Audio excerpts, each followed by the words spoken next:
liked where you were going. The reality is coaches make decisions. It's the player's job to make them look good or look bad. Jayson Tatum has had just a brutal series so far. What are we seeing from the Celtics' biggest star? Well, I mean, he's not stepping up. And look, you know, playing with Paul Pierce, you know, in my Celtic days, the one thing I will acknowledge about Paul Pierce was that he took pride in protecting his career, right? He took pride in individual matchups and not losing games on his home floor. I'm not seeing that from Jayson Tatum right now. And it's all about the dog, right? Being the dog, being able to get to the free throw line. And I get it. He shot only 5 3-point shots last night. And you got to give a lot of credit to OG Anunoby. You got to give a lot of credit to Mikal Bridges. Hell, Jalen Brunson, that time, we see him sliding those puppies. And we saw at the end of the play, we saw Mitchell Robinson get down in the defensive stance. But at some point, Jayson Tatum got to say, I'm the best player on the floor. I cannot be guarded. He's one of the most elite scorers in the game today, and I just don't see that tenacity. I don't see that dog in him. And this is, I thought, was going to be his moment after being disrespected all summer long, that he was going to be ready to protect not only his championship, but definitely protect his home court and his crib. And so they're down 2-0. Cindy, one more. Let's put up A23 as I give it to Windy here for thoughts on this. Jayson Tatum in clutch time in this series, in both games obviously decided in the end. So both games going to clutch time. Tatum in 23 clutch time minutes in the fourth quarter and overtimes in this series has made 2 field goals with 2 assists and 2 turnovers. Windy, what are we seeing from a Celtic team that you described as, I don't want to say shaken up, but confused by what has happened in the first 2 games? Yeah, it's a difficult situation for me to try to get my arms around because the Knicks seem to be comfortable being behind in the fourth quarter. That seems to be where they prefer. They like the feeling of walking the team down. And when you look at the fact that they have won 5 consecutive road games by 3 points or less, which has never happened in NBA history before. No team has done that in a whole postseason. No team's ever done that more than 2 times in a row. They've done it 5 road games in a row. They seem to be comfortable playing from behind.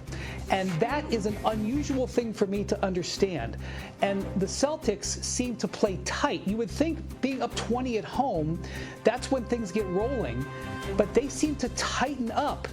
And I can't explain that. And I think a lot of people are having trouble squaring how this is happening. The results are not matching the process. I really am having a hard time figuring out where this series is going to go. I got you, Wendy, but I will offer this too in watching these 2 games. And in the playoffs at large, I think when you have teams that still have room to grow by the time they hit the playoffs, something unique can happen. Based on what we've seen in these first 2 games, I'm wondering if we don't know the entire story when it comes to health, and I'm wondering if you've sort of seen these guys peak earlier in the season. I mean, if you think about the basketball life of a Jayson Tatum, a Jaylen Brown, these guys have been in the Eastern Conference Finals the last 5 years together, and Jayson Tatum, has one more additional run than that. So when it gets late, to Wendy's point of those guys tighten it up, they look tight, they look tired, and the Knicks, meanwhile, to me, have grown through each game in this series. When we talk about the health, and let's just be clear what we're talking about. Brown, there were the injuries, the knee is a concern, and Porzingis is a major concern. He's only played like 25 minutes in this series so far. Missing him is a big part of what they do, but I'm telling you, I still think it all boils down to 25 for 100 because they rely so much on the shooting percentage from 3 in the 2 games. When you're tired. They rely so much on that when that's not going down, it's sort of, now we got to drive the ball. We got to do things that are not comfortable, that are different, but they always rely on burying you with 3s. And when they're not going down and that's in the back of your mind, it does change the way you feel. Because now that default that you're so used to being there is not there anymore. And when they don't have that and they go 13 straight shots without making a bucket, and the other team, as you said, Monica, has a little bit of a toughness about them that they keep scratching and clawing, Like, that is a recipe for disaster. But let's also not forget. Look at there are your numbers, though, Alan. Again, just to illustrate your point. 25 for 100. They shot 25% in game one. They shot markedly fewer threes last night, for whatever it's worth, but they shot the same percentage. And we had the stat in the essay that we did yesterday. When they shoot above 30% from three-point range, regardless of the number of attempts, they're basically unbeatable. And when they shoot lower than 30%, they're very much beatable. Perk, go. So we're not going to address the elephant in the room. What's the elephant? I'm gonna say the quiet thing. I'm gonna say the quiet thing out loud, or ask the question, right? What the hell is going on with Kristaps Porzingis? Like, what is this mystery illness that no one knows about, right? This has been lingering since March. Like, what is going on with the NBA don't know? Like, nobody knows what's going on with him. And it's concerning because, like, he's on the floor. Is it contagious? Is it not? Is it, like, what's happening? We need some answers here. So, like, you, Wendy, what do we know? Keep saying, oh, he's out. I spoke to him last night. He just described what happened to him in the last few days as a big crash. He said he was managing what he was dealing with relatively well, and he's had this crash, and he feels it from a fatigue standpoint. That's why they didn't start him last night. Now, when you hear he's sick, he's not sneezing, he's not wheezing, he's feeling incredible fatigue. Boston is one of the leading medical cities in the world. He is an NBA player with a huge investment in him. Trust me, they have taken him and had all these specialists look at it. This is a problem. He was managing it well. He said it's killing him that it's happening now, but he is not himself. He admitted that. And that, I don't know how big of a factor it is, but not having Porzingis to go to as an option to run offense through is definitely a factor in the Celtics having trouble scoring. I believe it is a huge factor, Big Perk, and I think that's what you were getting at. He was their cheat code. As we watched their run through the playoffs last year, when they had a healthy Porzingis, they were, for all intents and purposes, unbeatable, and they missed that in this series. There's no question about it. Perk.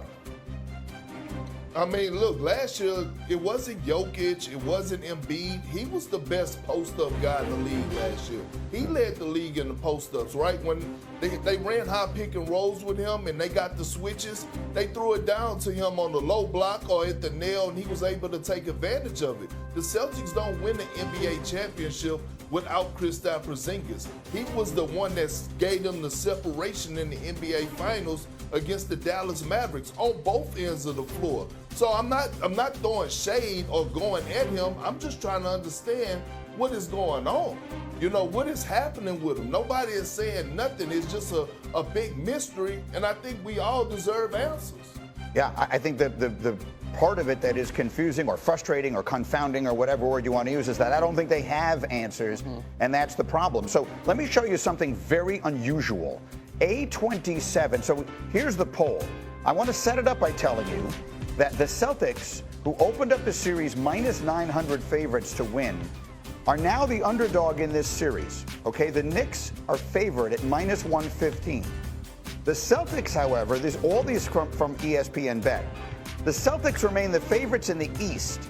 It is an unusual wrinkle in the way gambling works. But the Knicks are now favored to win this series, but the Celtics remain the favorites to win the East. It has to do with how prohibitive a favorite they would be if they get to the next round. Can't figure it out either. So I have, exactly right, I have the poll up, and you just saw it a minute ago. If you go to my page on Twitter X, which is at ESPN Greeny, I ask, who's going to win? And right now, it is 50. That's crazy. 50. That's crazy. We keep the poll open. We're going to keep the voting open until the end of the show today. Celtics 50%, Knicks 50%. Get on Twitter, cast your vote. Let us.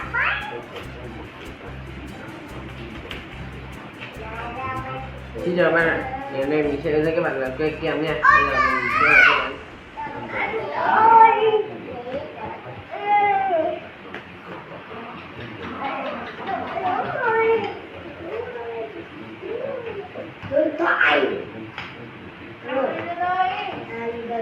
Anh đang đi nhận giấy. Chỉ là 100.000 thôi hết rồi.